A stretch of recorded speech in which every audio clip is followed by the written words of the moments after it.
because they're chief cook and bottle washer. How many people are here chief cook and bottle washer in our company? One man show, person. Okay, so lots of you.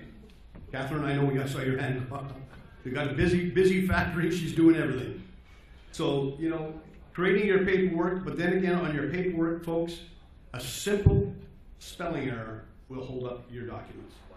And I've seen it all over again, where I've seen shipments be sent back from China all the way back to Canada, and because they were refused. And so, you know, and I can tell you right now, here's a great example. At the 2008 Olympics in Beijing, Canada and BC had a pavilion for the Olympics. We had, in a neighborhood of about 2,000 cases of BC wine being sent to the pavilion in 2008. That stuff's probably vinegar today. It's still there. We couldn't get it out because we used a broker who wasn't experienced in exporting wine, and we had an importer who on record, who was the importer on record, wasn't experienced in wine.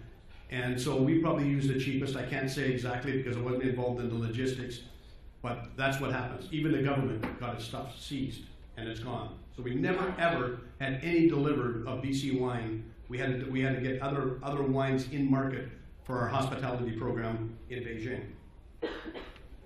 So who's in your corner? Who's your banker? Who is insuring? You know, I'm an absolute fan of EDC. I love what they do. It's about minimizing your risk.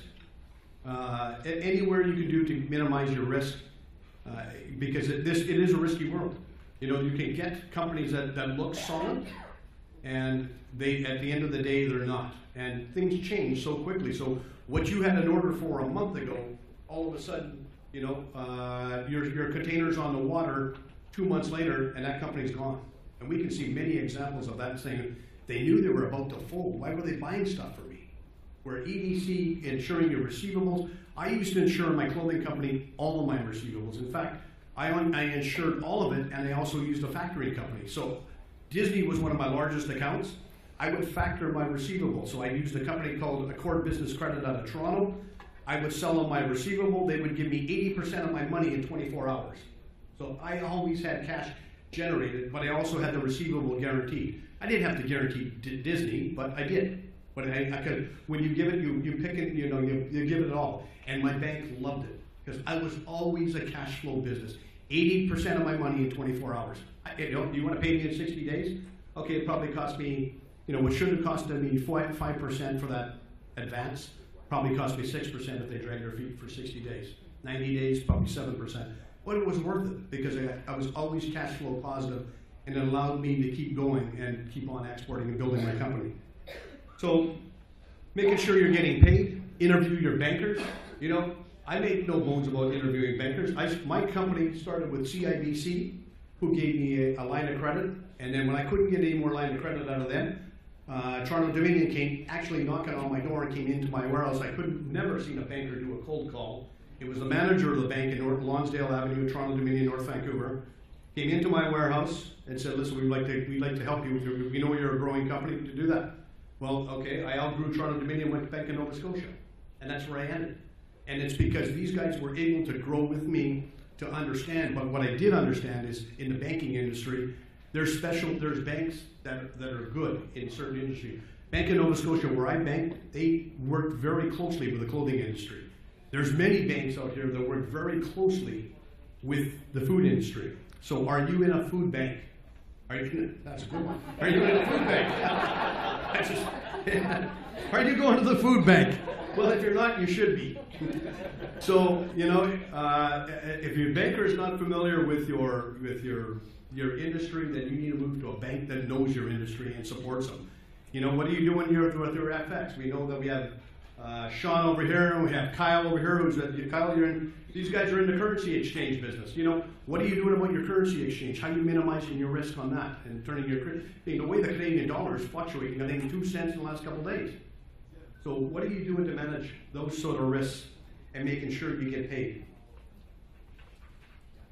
So, you know, on the export business, you know, like I said, we heard everybody here earlier talking about being scared. I mean, Allison's got a great program, and Kat, who works with Allison on Export Navigator, we got EDC, we got BDC, we got Adriana.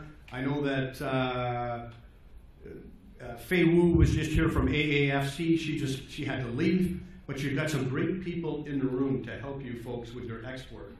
Don't be afraid. You have to export. You need to export. The markets are growing, so the demand for your product is out of the roof. I mean, here's what, last week, 2 weeks ago, I had a very large delegation in from Shaanxi province in China. Shaanxi province is where my wife is from. She's from, this is Xi'an, where the Terracotta Warriors are. But that province is 40 million people alone. And it is massive. So they were here with their governor, they were here with their mayor, and they were here with 6 businesses looking to meet with BC companies on our way to a trade show called the Supply Show in Las Vegas.